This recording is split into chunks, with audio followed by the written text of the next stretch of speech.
जर तुमच्याकडे सुद्धा अशा प्रकारे नारळाच्या शेंड्या उरल्या असतील तर तुम्ही त्या न फेकून देता याचा छान प्रकारे झाडांना उपयोग होईल असा वापर करू शकता। तर या नारळाच्या शेंड्यांपासून आपण कोकोपीट तयार करणार आहोत।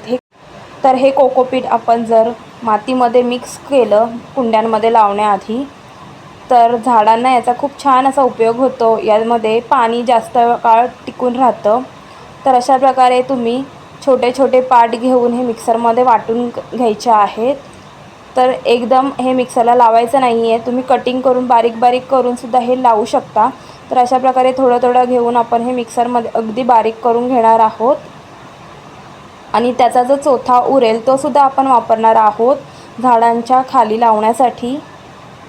तर अशा प्रकारे मी थोडंसं हे कोकोपीट वाटून घेतलेलं आहे, तुम्ही पाहू शकता एकदम बारीक झालेलं आहे। आता आपण हे उरलेलं सुद्धा करून घेऊयात। तुम्हाला जर हा व्हिडिओ आवडला असेल तर व्हिडिओला लाईक शेअर कमेंट नक्की करा, चॅनलला सबस्क्राईब करा आणि बाजूच्या बेल आयकॉनलाही क्लिक करायला विसरू नका। तर व्हिडिओ शेवटपर्यंत बघण्यासाठी थँक्यू।